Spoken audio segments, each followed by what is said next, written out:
maybe you have been wrongly treated, and you ask yourself, what wrong did I do? Is there anything wrong I have done, to deserve this kind of treatment from this person? And you try to introspect, and you find nothing. There is something that just pursues you, and it is the opposite of charisma. There is even no title for that. But this thing just makes you an anathema. It makes you repulsive.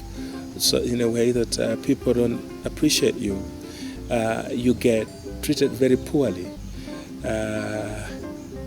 And you wonder, why do I go through this? And how long will this go on? And you have been hurt and disappointed throughout your life. The spirit of rejection has followed you, people treating you badly. And you sit there and sometimes you cry and you ask God questions. Why? Why, Lord? Why me? Why is it that everybody is a favorite? Why is it that my friends will handle me badly? You see, the temptation with people who go through those experiences is that sometimes they lower their dignity, they lower their self-respect to be accommodated by others. And in so doing, then they get abused. They go through very abusive relationships, and they still stick there because they just want to belong. My take is this, that we shouldn't lower ourselves so much. Being loving doesn't then mean that we just accept anything. Even Paul, through the love, he still says we should not allow people to enslave us, people to just slap us in the faces. No, we should have standards and live by those so that we can be respected by others. Sometimes we find people who are not even as qualified, but they want to look down on us, to pin us down and make us look like second class. I go through that myself. I've had people who, in my opinion, of course I could be wrong, in my opinion, I'm more qualified than them. Academically, maybe I'm more educated, and I have more information than they do, but they want to handle me badly because of the information I have, just out of jealousy or having evil heart, or envious, and through that, then they want to handle me like trash.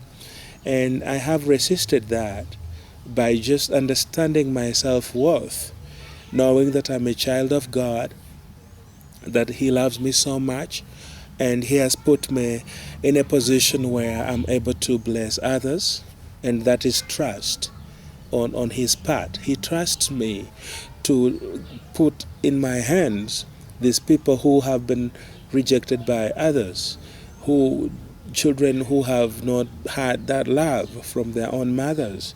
He brings them over, these old men who have children and relatives who can't help them. God brings them over to me. And so when I'm going through that poor treatment, I remember what God thinks about me.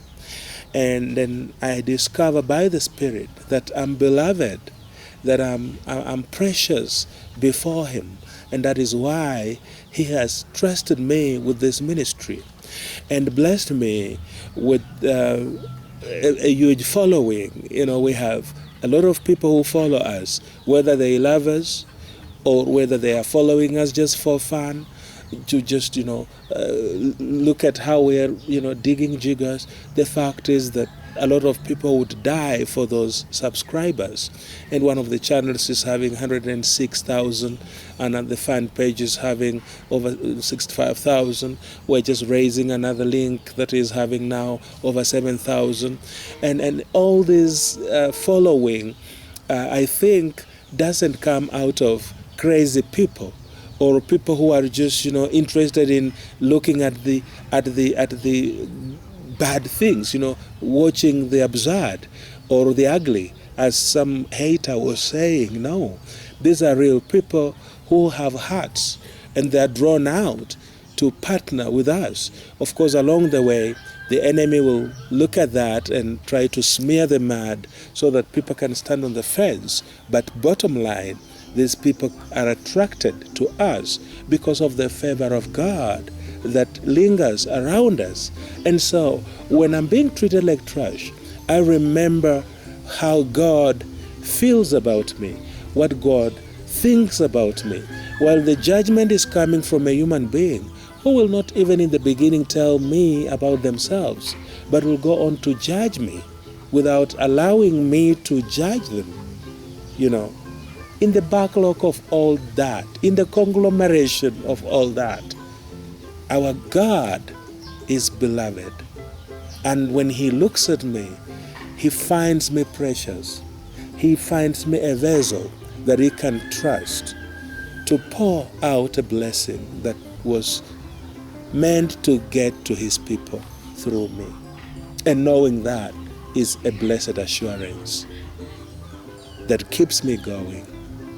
And I pray that we will also keep going, regardless what everyone is thinking about us, so that we don't lower ourselves for the sake of just acceptance, for the sake of company. No, we don't need company. We don't need friends. We need Christ. And indeed, the one true friend that we have is Him. If we can have a friend in Him, He is everything. Because all these other friends that we have down here, they are very seasonal, and they can leave any time. But that one true friend is the Lord, and that is the one we should always strive to keep close, to God more than anyone else. I'll be right back.